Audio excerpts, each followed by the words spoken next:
Hello, and welcome to Banking Out Loud, the podcast where we have candid conversations and we deliver insights on banking topics that our listeners want to know about. I'm your host, Nancy Ozawa, and today we're going to talk about artificial intelligence, or we call it AI. It seems like nowadays in the news and industry conferences, press releases, everywhere we look, they're talking about AI. And, recently the president of NVIDIA, Jensen Huang, stated that the interest in generative AI is emerging globally, and that's boosting the demand for advanced AI chips. So today, let's explore artificial intelligence and how it's unfolding. Let's see if it can deliver on its promises or not, and how to get started, since some of our listeners probably have not got started at all. To start that exploration of this topic, we've invited Kendra Ramirez, the CEO of KR Digital Agency, a digital and AI agency known for helping organizations to harness AI solutions and how to make it an integral part of your organization's growth and innovation. So welcome, Kendra. Thank you so much, Nancy. I'm so looking forward to our conversation today. Yes, I am too. And, I've seen you all over the conferences. So you've been out talking with everyone in a variety of different industries, not banking and financial services, but a wide range of industries and a wide range of groups. So I want to make sure we touch on things even outside of banking. So if there's lessons to bring in, definitely let's bring that in. Absolutely. But before we jump into the topic, which we're all excited to do, first, why don't you give our listeners a little bit more background about yourself and how you got into this, and then we'll kind of segue into AI. Perfect. Yeah, I'm a technology nerd. I just love dabbling with technology and self-taught in many areas. It just connects for me. You can't learn technology by reading a book. You have to just do it.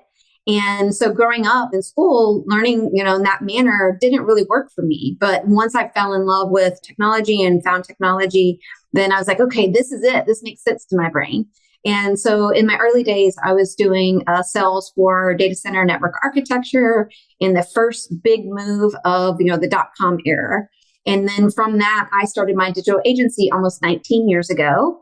And so 19 years ago, a lot of people weren't talking about digital. And even to the point of I gave my business plan to 3 business coaches. And they're like, I think that's a fad. I don't think you should do it. I'm like, I think you're wrong. I'm going to do it anyway. We're glad you didn't listen to them. Yes. Yeah.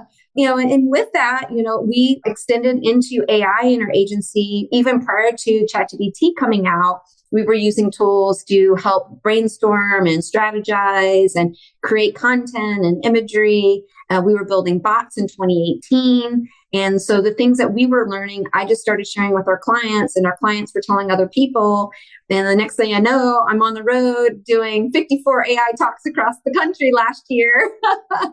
And working with hundreds of businesses on navigating AI. And it's just been so much fun and understanding the practicality of it versus just theory. Because I still think a lot of people are in that theory bucket of this is, what's possible, and where I'm taking it down to what's actionable. What are things that you could literally take away from this podcast today and try or implement?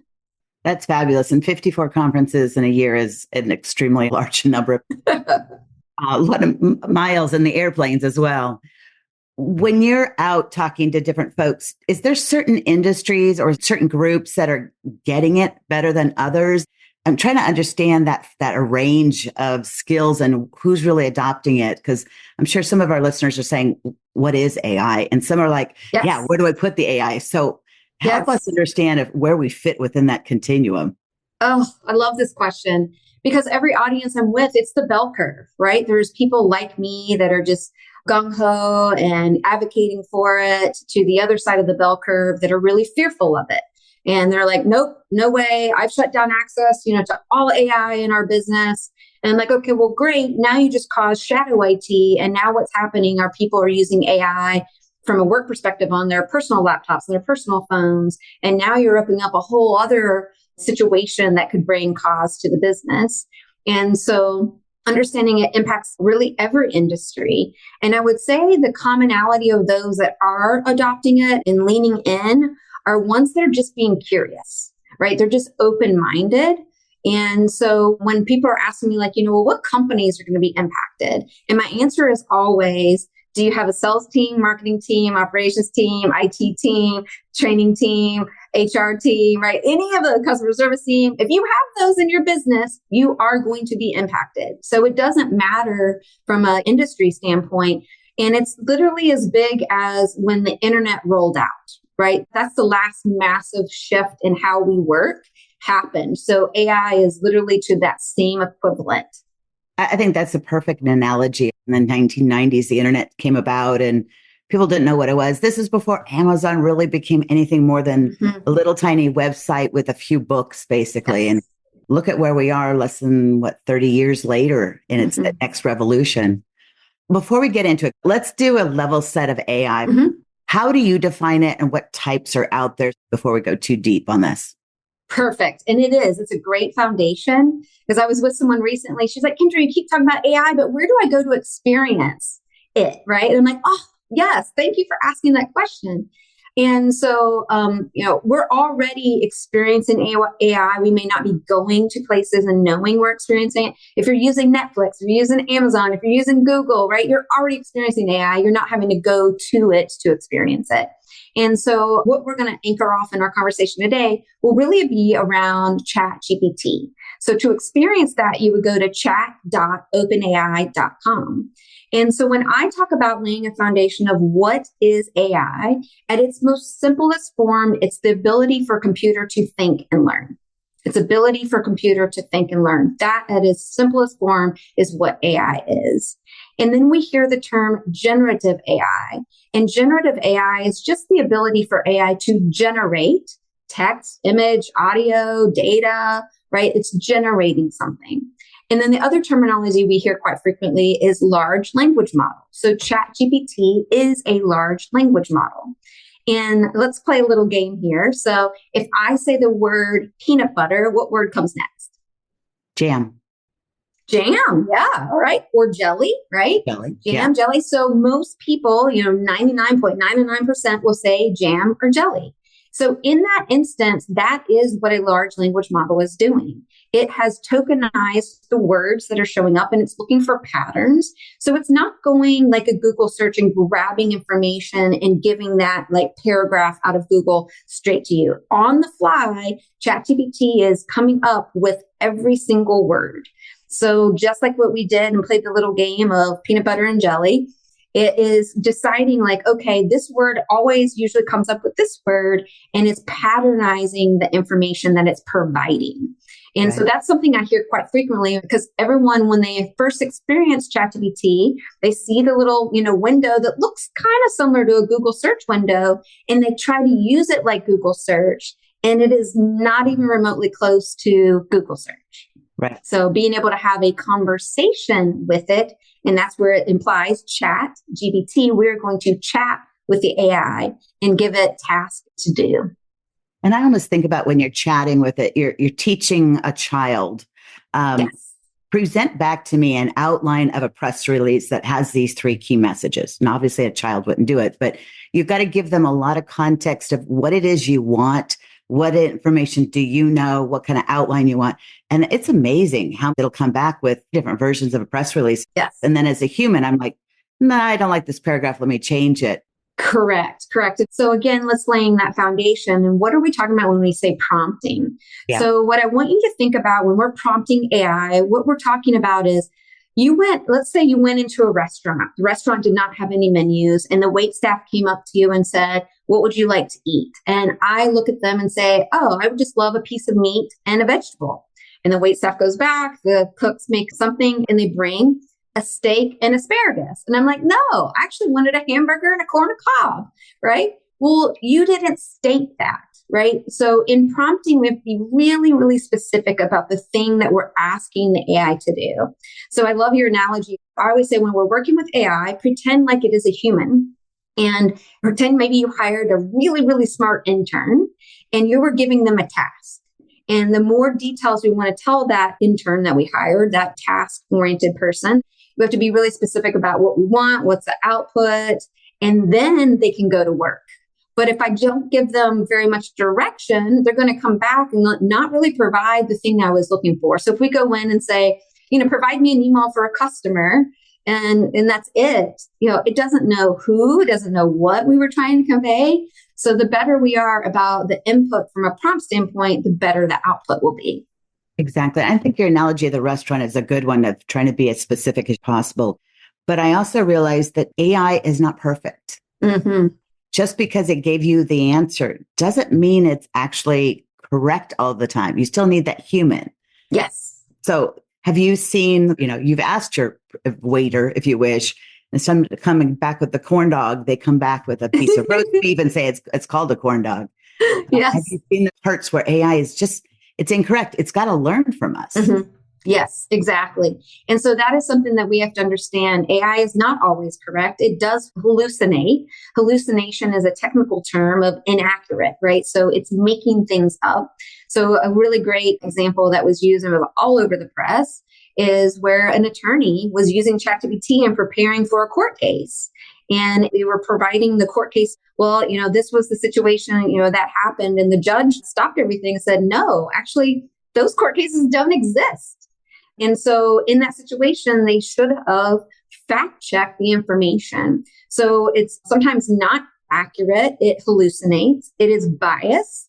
When it was gobbling up all the data to learn and build, as any AI is having to learn from data, it sucked in some of our bad behaviors that is floating around in data all over the world. And so when I say biases, I asked ChatGPT to create an image of a female CEO of a large organization. And it took me 2 days of prompting and asking because it kept giving me a male, kept giving me a man, give me a man, give me a man. I'm like, no, I specified a female. And it finally gave it to me after 2 days of prompting it. And so being mindful of that, and then also being aware of the deep fakes. We've seen situations with Taylor Swift of it wasn't her, but it was an AI mimicking her in very inappropriate videos. So being really mindful of when we're looking at things, looking at images and video, could it be a deep fake? You almost have a password or a safe code within your business or within your family because people are deep faking voices and calling and saying, hey, I have your daughter, and talking about ransom scenarios and the daughter's fine. Or an executive was traveling and someone spoofed his voice, called his assistant and said, hey, I'm traveling. I don't have my credit card on me. Can you read me the number? Well, she didn't think twice about it. It was his voice. It was his phone number because it had been spoofed. And then she provided the information. So we're all having to be very, very diligent. So there's duality in everything. There's duality in good and bad in internet. There's duality in AI as well. So we just have to educate ourselves on the good parts of AI and also the not so good parts. Right. And that's probably got huge implications for knowing your customer and spotting fraud within the banking world. Yes. I see AI being a very creative person. So if I don't have somebody to bounce ideas off of, AI can help give me different ideas for images and press release ideas and things like that. But you're right. You'd need to fact check it. Yes. I actually heard at a conference that somebody had said that she put her blog into chat and said, who published this? Who wrote it? And chat came back and said, I did. And she's like, no, I did. So, there are times where it does hallucinate It's also true when emerging technology happens. There's a lot of these little wonky things that come out until we understand what it's truly good for. Mm-hmm, definitely. We did something similar to your picture. We were trying to ask one of our generative tools to create an image. And we asked for a very culturally diverse group of business professionals around a table. And it came back with all white people. Mm. We tried it again and it came back with all African American people. Mm-hmm. It didn't understand the word culturally diverse. Mm-hmm. So it does still need to learn, if you wish. Yes. Yes. And tell it when it's correct and tell it when it's wrong, right? Because it is learning. So just like you would have that, human assistant with you, when they do something wrong, you tell them. When they do something great, you praise them. And so it's always learning. So make sure if it does produce something wrong, tell it that it produced something wrong. And when it does well, tell it that it's done well. Exactly. We got to realize it's not like an Excel where it's always perfect. You do need to train it and work with it quite a bit. Yes. Well, I've kind of dipped into a little bit of how marketing is using it. So I want to circle back to something you said earlier about certain departments that are kind of the first places that are touching on it. You mentioned marketing, HR, sales. Do you want to say a little bit more of what you're seeing in some of those different departments? Yeah, it's really fun to, sitting down with teams and getting them to understand, one, as an organization, you need to have an AI policy. And with that AI policy, you also need to train your employees on that AI policy. So just like you do from a cybersecurity standpoint, you have the, policy and then training on phishing attacks, making sure employees really understand the good and the bad of it. It's not an employee has ill will or they're not trying to do anything. They just don't know how these systems work. And then with each department in your organization, coming up with use cases. What are some low-hanging fruit internal AI opportunities? So I always consider internal AI opportunities first before going external and showing any AI to a client, externally or a customer, because we got to, navigate that world internally and adopt it internally before we go external. And so within each of the departments, looking at what's some low-hanging fruit, look for a repeatable task that feels very manual. You're like, gosh, there's got to be a better way to do this. Yeah. And so most people are happy to uncover those opportunities because it's going to give back more time in their day.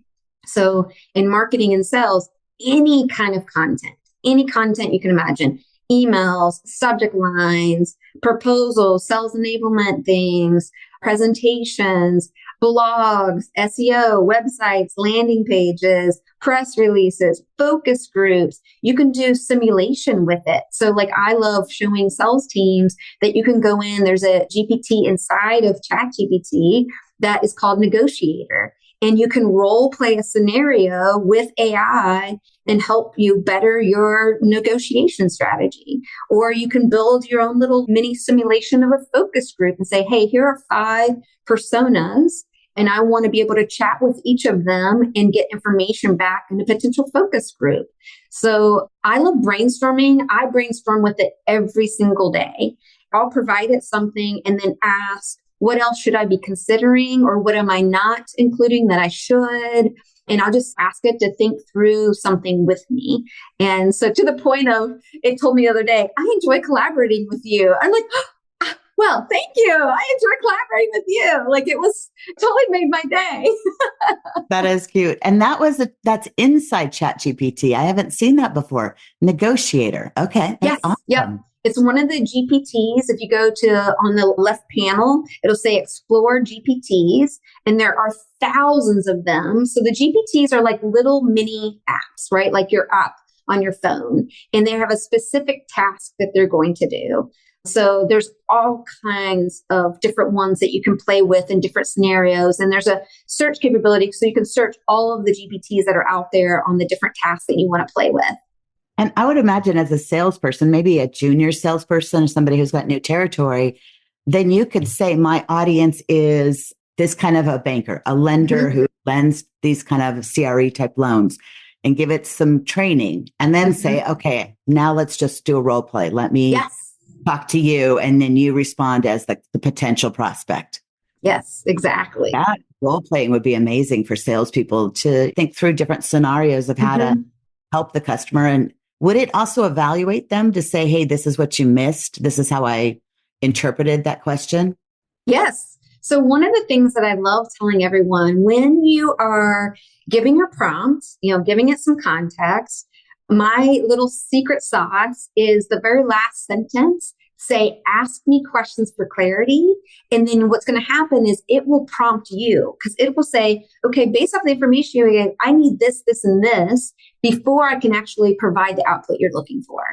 So everyone and their brother is selling prompt packs, right? Like buy my 1,000 prompts, all this thing. And you don't have to do that, right? It's a very, very intelligent tool. And so you can just simply ask me questions for clarity, do that after your prompting. And then it'll say, well, I need these couple of things before I can actually give the output. Yeah. So that will 10x your prompt output. And in that same vein, I really want to make sure it's clear between the free version of ChatGPT and the paid version. So these GPTs that I'm talking about, it's like Negotiator and the other ones, those are in the paid version. And that's $20 per month per user. The free version is very, very limited. It is only context and content. You can't do images, you can't do the GPTs, and even the output is way better. So I like to describe it as you can have a little tricycle with the free version, or you can have a Ferrari with the paid version. And it more than pays for itself in regards to efficiencies and getting things done. But I just wanted to clarify that and where those things are, because that is, some of the things we talked about are not in the free version. Okay, good. And when you mentioned free and paid version, when you're in the free version, that is where you don't list your company name, manager's name, your customer's name, any product name, anything that's directly can come back to you. But in a paid version, I believe that's more private and kept within your instance. Is that kind of accurate as far as the logic goes? Yes, that's correct. I always say if it's free, you're the product, right? Okay. So you have to be really, really careful of what you put in any AI tool, because, there's Claude and Perplexity and Gemini and all these other fantastic tools that I love using. So any AI tools, you do not want to provide any intellectual property, strategic property, names of individuals, anything that's confidential, right? So just being mindful of no matter a free version, paid version, anything, just that extra layer of security. So yes, in the free version, it is training off of whatever you provide it. And in the paid version, you can actually toggle, there's a little toggle switch that you can go into your settings and turn off and say, I don't want you to train on this information. Right. And sometimes what we've done is take the company name out. We just put in the word company Yes. or product, all in caps. So once it comes back, I can change it. But that way I'm not sharing anything that I don't want shared somewhere else. Exactly. Now, you mentioned other departments, and I'm curious because a lot of us have operations, the back operations, and that's an area where a lot of people are looking for ways to streamline. They can't get enough workers in that area. Yes. Are there other kinds of AI tools that you've seen that are really kind of targeted to the operations group? Yeah. So one of our clients in operations, just using 2 tools, saved them 1,400 hours per year. Wow. And so one was just simply transcribing their meetings, because of being in operations and project management. Every single meeting they had, someone had to sit there and write up the notes and write up the recap and the next steps and who owns what and email it out. And so having Zoom, Teams, Otter, there's some fantastic transcription tools out there that you invite to your meetings. So they were averaging 20 meetings a week. So taking all of that with their team. And then the other tool is Tango. So it's tango.us. And so anytime you have to produce some kind of how-to document of something that sits on your computer, so either from a Chrome extension or just on top of your desktop, where you have to do step by step, click here, click the drop down, click the gear, click this word, right? Normally what we have to do is use a snipping tool or a Snagit tool, grab it, write what we did, grab the next step, write what we did. And that's very time consuming. And so by using Tango, it literally just watches what you do. You don't have to do it slow. It grabs a photo, an image of what you did, and then describes what you did and put it into a PDF, which would be fantastic to use in training and development or learning management systems. And you can go in and edit anything. Maybe you grabbed the wrong thing or it didn't quite get the full description of what you wanted to describe. You can totally edit that as well. So just those 2 tools was 1,400 hours. That's amazing. And I mean, all of us need notes and next steps from all of our meetings, even outside of operations. So essentially what you're using is, if you're in Zoom, you're using Zoom Companion, AI Companion, or something else like that. Yes, exactly. Exactly. I'm going to have to try the Tango one. I was just last night trying to do some how-tos, and that would have been very useful as well. Yes, it's one of my favorites. And we've been using that a long time. Okay. Now, you touched on AI policy. So let's kind of head there, because I'm sure the folks that are listening right now, our risk folks, are like, okay, you've really got my attention now. And people, as you said, might be doing shadow AI, where they're doing this on personal devices, which is not exactly the direction we want to go. Right. If you want an AI policy, and I know a number of people have been kind of talking about this lately, what are certain elements that they should be thinking of to put into an AI policy? And do you have any tips on, how to get that embedded across the company to make sure that they are protected, or at least thinking about it, especially if they don't quite know how to put their arms around AI? How did they come up with a policy of something they're not quite sure how to put their arms around? Yeah. So use ChatGPT to write the policy, right?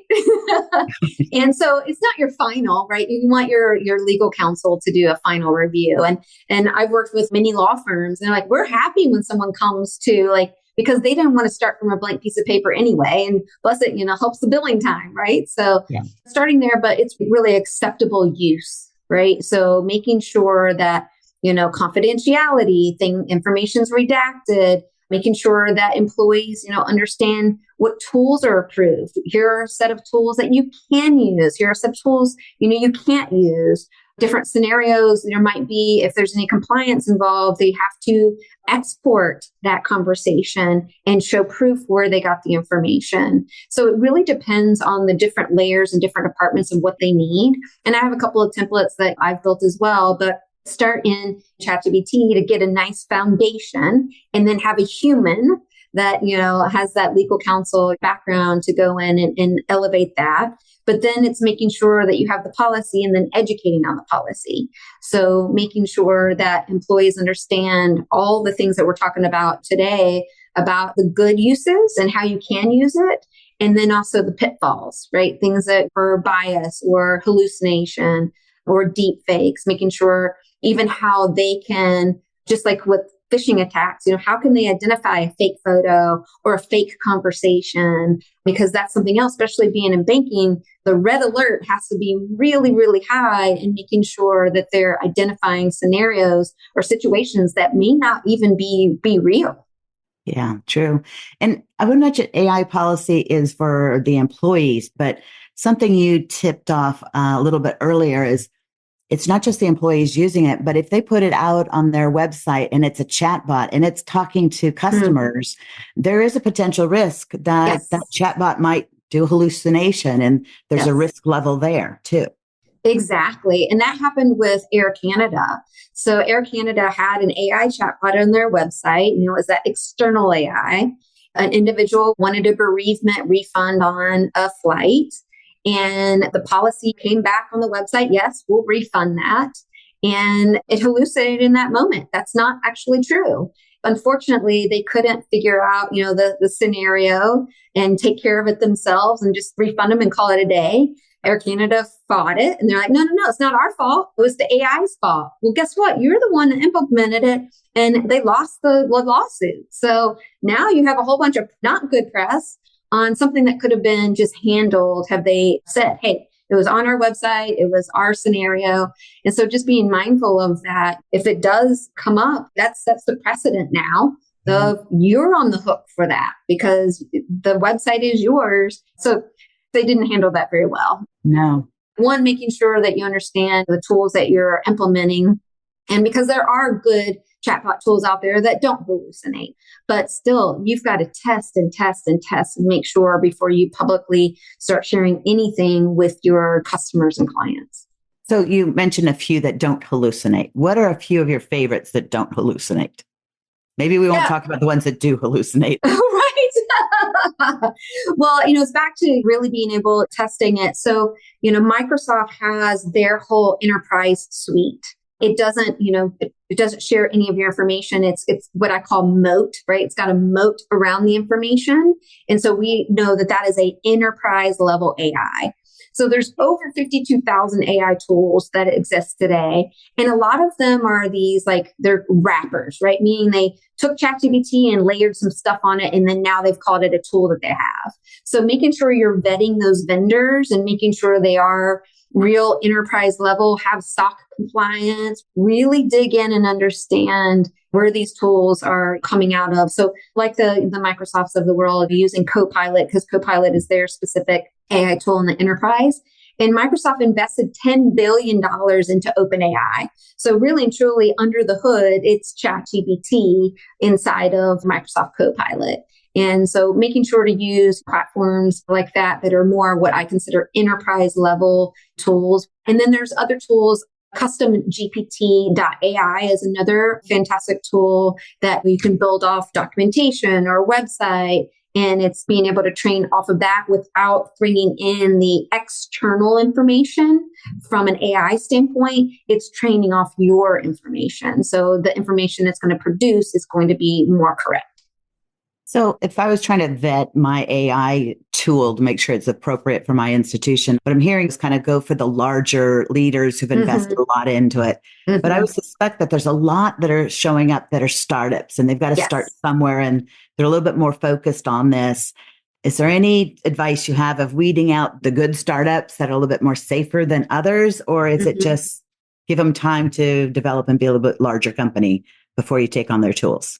Yeah, and especially in banking. Yeah. I would be uber safe and uber crazy about the level of detail and vetting. And so I always say, look up the company, look at how many employees, look at when they started, go look at some of the leaders, right? Because when you start looking and digging a little bit, pulling that onion layer back, and you can't find leaders and you can't find when they started, that's a big no, right? Or they, started 6 months ago, that's a big no, right? You do not want to be their guinea pig. Right. And there's a time and place for those tools and they'll grow. But specifically in the banking, you have to be really, really lockstep from a compliance, standpoint and making sure you're really evaluating more of these enterprise tools that have been around for a while and have made big investments. So just being really careful of these, like I said, I call them, wrappers, right? They're taking some enterprise things and they're just layering a little bit on top of it. So also look at just your current vendors. Look at your current vendors. They're already approved vendors. They're already people that you've worked with. A lot of them will have naturally built in AI tools. So I encourage you to go back to your current technology vendors and ask them like, hey, come update us on what's new in this particular tool from an AI perspective, because you already know, you've got a relationship with them. You already know them well. That's an excellent idea because we're experimenting in the marketing team around AI a lot. And we're finding that a plethora of the current tools that we have are being powered by AI. I mean, Photoshop is bringing AI into it. So many Yes. other, you mentioned Zoom. Zoom's Yes. bringing AI in. So a lot of our common tools already have AI in it. And it's already passed our due diligence as well. Yes. Yeah. And just one caveat I would say is don't lead with the tool first. Lead with what's the goal and objective? What's the thing that you want to accomplish? So we really need to start from that strategy first of what are we trying to achieve? What are we trying to accomplish? And then determine what tool would make sense. Because if Yeah. we're leading with the tool, that's going to set us down the wrong path. And we have to make sure that it's leading back to our overarching strategy. Agreed. Agreed. It's when we got started, we kind of did our use cases. What are the big things that are taking us a lot of time or Yes, difficult to do? Let's look at that as the low hanging fruit and figure out a tool that's really going to help on that one. absolutely. So we've definitely been talking about banking. So let me ask you, you've talked to a lot of different industries. Is there anything specific about banking other than we need to be more cautious, which I think inherently we are? But is there any other tips or things that you're seeing that are different about this industry's adoption of AI besides being our normal, cautious, conservative selves? Yeah, just looking at the internally operational things and having an AI first mindset of when you're running through a scenario, just stopping and saying, could AI help me with this task? And if it could, what would it look like? And so, what I encourage organizations, and even is starting like an AI committee, an AI task force, where you're really intentional about talking about AI in your team meetings, in your leadership meetings, and start building an AI super user in your organization and someone that's going to help lead the charge. This is something that I started when we do it, doing digital transformations 19 years ago with businesses. So it's the same methodology. Think through how you went to market of figuring out your digital transformation and apply those same principles in doing an AI transformation and putting a task force together, our departments thinking about it, and then sharing back success stories or learning situations where there was a pitfall situation, making sure that full circle that information. That's something that will really help move the needle. And I think it's just making sure that we're embracing and we're being curious and just leading with that curious mindset. I know we're very risk averse as we should, and I want you to be that way. Yeah. As an end user, I need you to be that way. Exactly. But at the same time, we don't want, the organization to be left behind because they were unwilling to even consider it. I met with the CEO. He's like, he was very proud of himself. He's like, we've shut down access to everything. I'm like, great, you've caused a bigger problem now. So that's not the answer. Making sure that you are, leading the charge and rallying teams around and the impact of the knowledge worker. Women tend to play more of those knowledge worker roles, and AI is going to impact 8 in 10 women versus 6 in 10 men from the AI impact of the workforce. So being mindful of that is our job as leaders to upskill and reskill and prepare our teams for now and into the future. Right.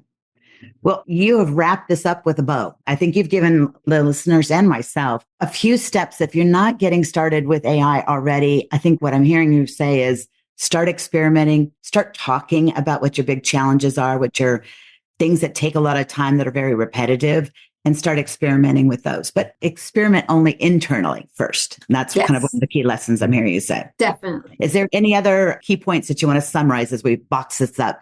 Oh, thank you. I just appreciate this opportunity. And those that are listening, just let us know, right? Your takeaways or what you're learning, because I believe in collective wisdom. We're all learning together. Yeah. Well, I think this was a very useful and informative conversation, and I loved all the tips and tools. You gave me a few new tools to go try out too. So thank you so much, Kendra. If any of our listeners want to get in touch with you, either to talk more about AI tools or strategies to adopt and experiment with AI, how do they reach out to you? Oh, thank you so much. Yeah, it's KendraRamirez.com, and I'm Kendra Ramirez on LinkedIn as well, and happy to connect. Perfect. Well, thank you so much. Thank you for having me. We'll make sure to share that with our listeners, your contact details, so they can reach out if they wish.